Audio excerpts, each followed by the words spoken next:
नमस्कार, मैं हूं आपके साथ वक्ता दुबे। एपीएन के लोकप्रिय कानूनी प्रोग्राम लीगल हेल्पलाइन में आप सभी का बहुत बहुत स्वागत है। इसमें हमारे कानूनी विशेषज्ञ रोजमर्रा की जिंदगी की समस्याओं से जुड़े कानूनी मसलों पर आपकी शंकाओं का समाधान करेंगे। आप फोन करके कानूनी राय ले सकते हैं।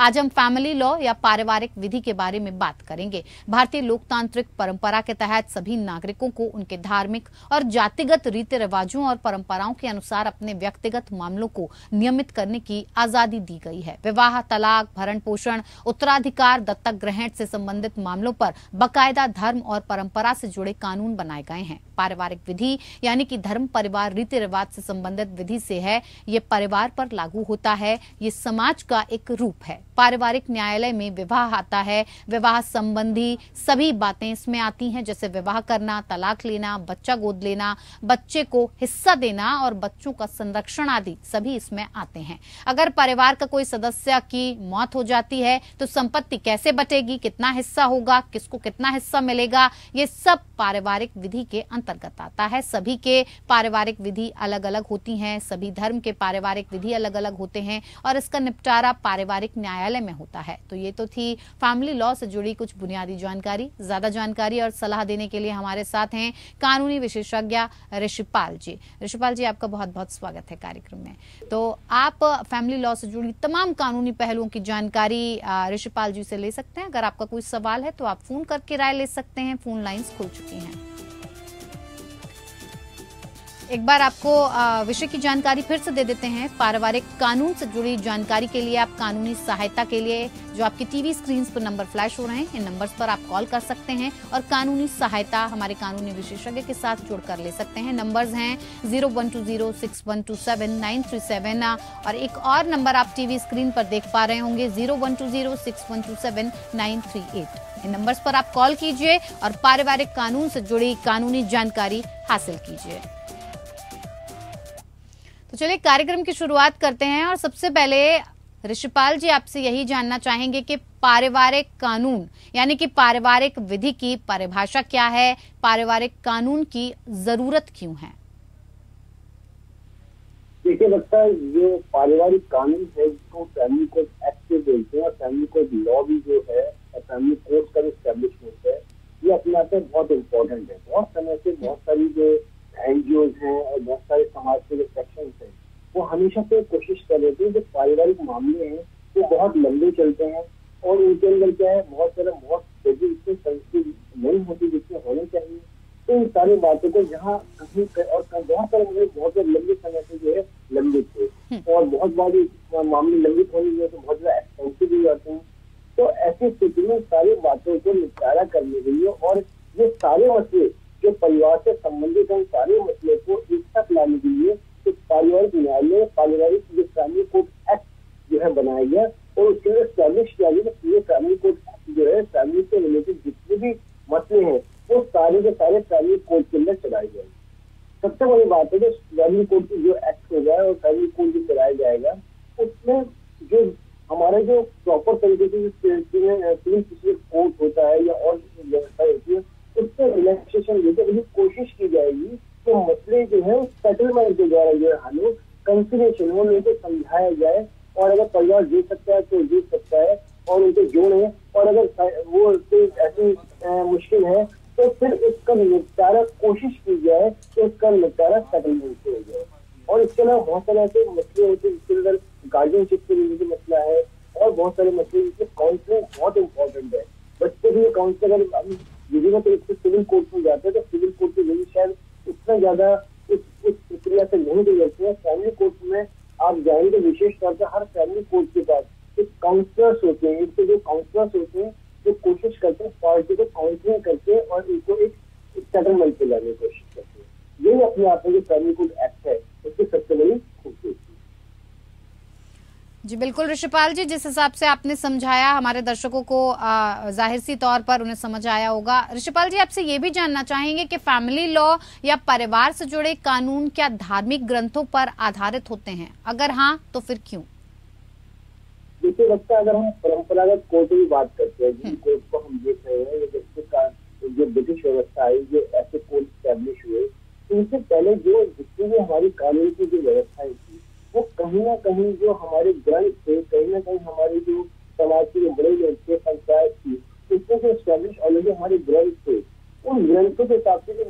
कानून बनाया गया या ये जो ऐसे हमारे लिए उद्देश्य बनाया गया, जिस तरह से हमें रहना है, मान लीजिए हमें सबका सम्मान करना है, या संपत्ति कैसे बांटना है, या हिंदू कर्ता की हम बात करते हैं, तो सारे कॉन्सेप्ट कहीं ना कहीं जो अगर विशेष तौर पे अगर हम हिंदू लॉ की बात करते हैं, तो कहीं ना कहीं जो हमारे ग्रंथ थे, उन ग्रंथों को सबसे बड़ा स्रोत माना गया। उन स्रोतों से ये ग्रंथों से निकला है। इसको एक स्रोत तो ये है जो हमारे ग्रंथ है।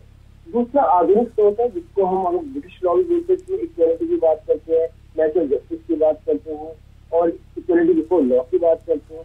तो इन सबको मिलाकर जो है कहीं ना कहीं एक ऐसा स्रोत बनाया गया जिससे कि कानून जो है अपने आप में परिपूर्ण हो सके। एक तरफ जहाँ हमें आधुनिक सिद्धांत कानून के मूल मिल सके, और दूसरी तरफ क्योंकि हर एक समाज जो होता है, हर समाज का एक प्रत्यक्षीकरण होता है, सोचने का तरीका अलग होता है, उनकी मान्यताएं अलग होती है, रीति रिवाज अलग होते हैं। हमारे देश में हम जानते हैं कि बहुत सारा समाज है, डिफरेंट टाइप के लोग हैं, और क्या नाम है, आप देखेंगे तो जनजाति समाज है, उसकी अपनी मान्यताएं, उनके जो रीत है। हिंदू, अब किसी को हम हिंदू बोलते हैं, वो अपना तो हिंदू भी नहीं बोलते, तो अपने आप जो बहुत सारी जो समाज की जो रीतियां है, कहीं ना कहीं समाज को निर्धारित करती है उन लोगों को पता। बिल्कुल।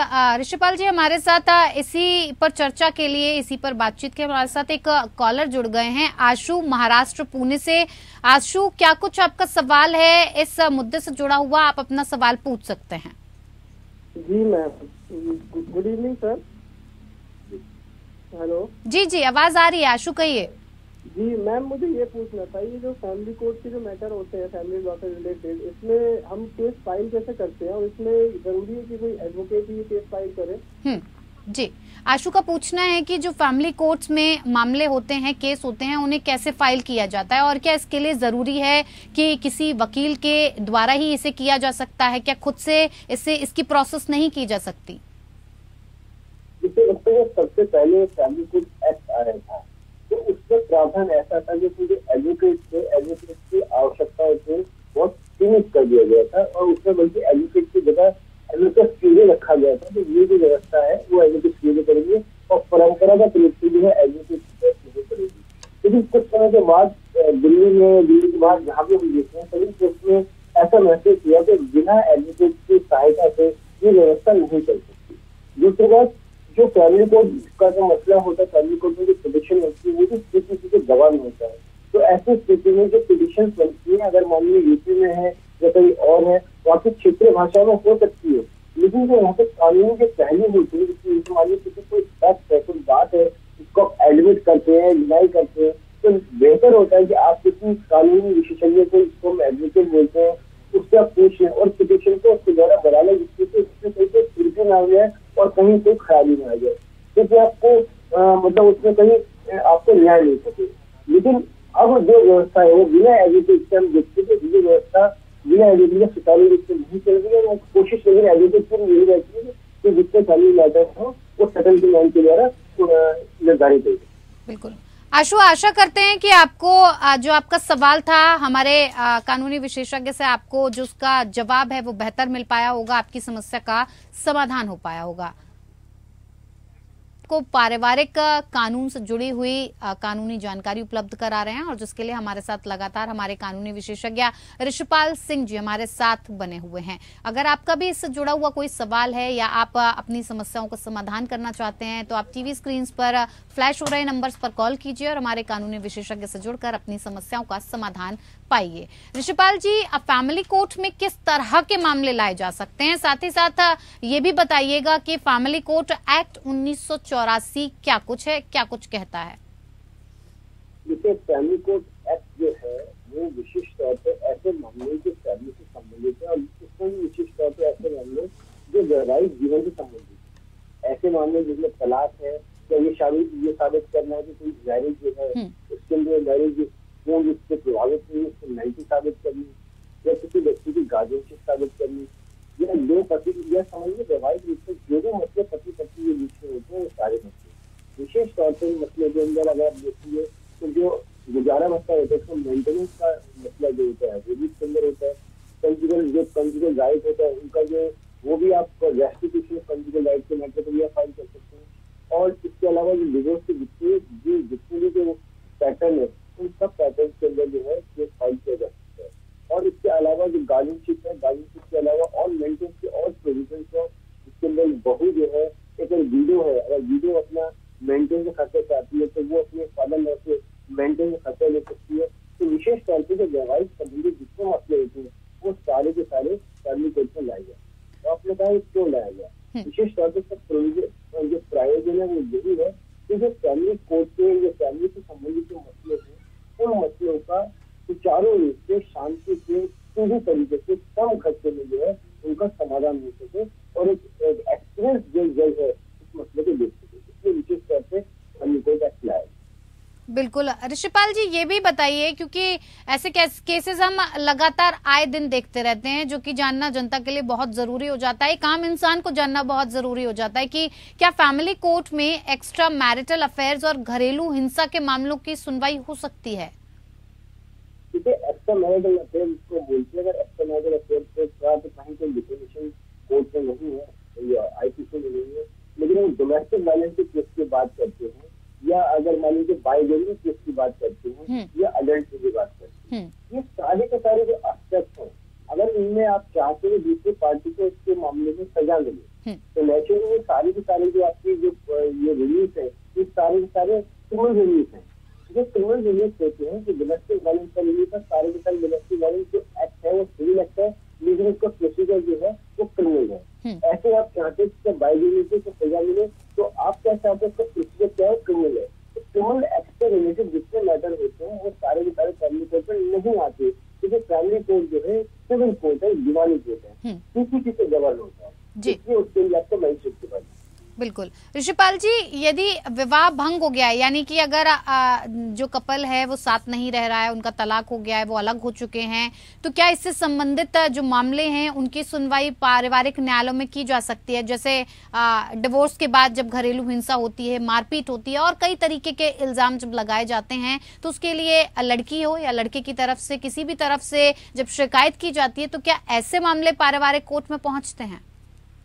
देखिए वक्ता, आपने कहा जब दो कपल का आपस में डिवोर्स हो गया, हाँ। अगर डिवोर्स हो गया तो उनका डोमेस्टिक रिलेशनशिप खत्म हो गया, तो एक डोमेस्टिक में नहीं रहते, जब एक डोमेस्टिक में नहीं रहते, साथ साथ नहीं रहते, तो डोमेस्टिक एक्ट जो है वो एप्लीकेबल ही नहीं होगा, डोमेस्टिक वायलेशन एक्ट एप्लीकेबल नहीं होगा। डोमेस्टिक वायलेशन एक्ट ओनली तभी एप्लीकेबल हो सकता है जब वो दोनों जो व्यक्ति है एक ही डोमेस्टिक में रहते हैं।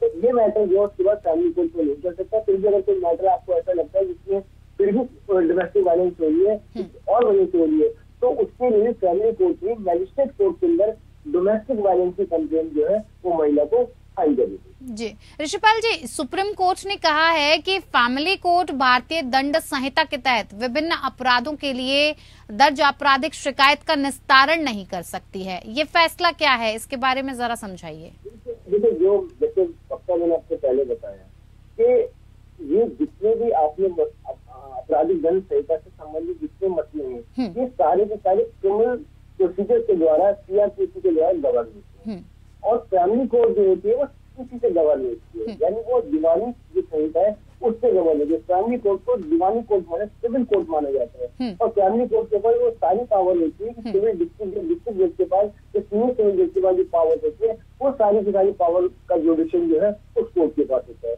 तो क्रिमिनल मैटर का जुडिशन, स्पेशली जिसके अंदर डोमेस्टिक वायलेंस है या आईपीसी से रिलेटेड जितने मैटर है, वो सभी के सभी जो मैटर है वो कंसर्न मैजिस्ट्रेट के पास जाते हैं और वो ही उसका निपटारा करते हैं। बिल्कुल।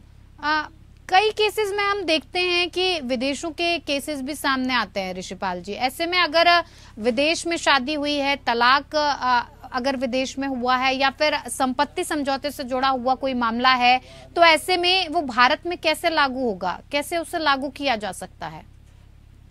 क्योंकि जब भी कोई मामला होता है, सीपीसी में ऑलवेज सेक्शन 30-40 का प्रोविजन है, जो देश के बाहर के न्यायालय है उनके जो जजमेंट है वो भी हमारे यहाँ पर एप्लीकेबल है। लेकिन ये देखा जाएगा कि यहाँ का कोर्ट उनको ये पॉइंट जरूर एग्जामिन करेगा कि जिस कोर्ट ने वो फैसले किए हैं उनके पास प्रॉपर जुडिशन था या नहीं था, ठीक है, और जो उन्होंने फैसले किए हैं वो हमारे न्याय से विसंगत तो नहीं है, वो बिल्कुल उलट तो नहीं है। तो ऐसी स्थितियों अगर विसंगत नहीं है और प्रॉपर जुडिशन के अंदर फैसले किए गए हैं तो उन कोर्ट के फैसले को हमारे देश में लागू कराया जा सकता है। सीपीसी में ये ऑलरेडी प्रोविजन है और फैमिली कोर्ट के अंदर भी जो मसले हैं ये ऑलरेडी लागू कराया जा सकता है। अगर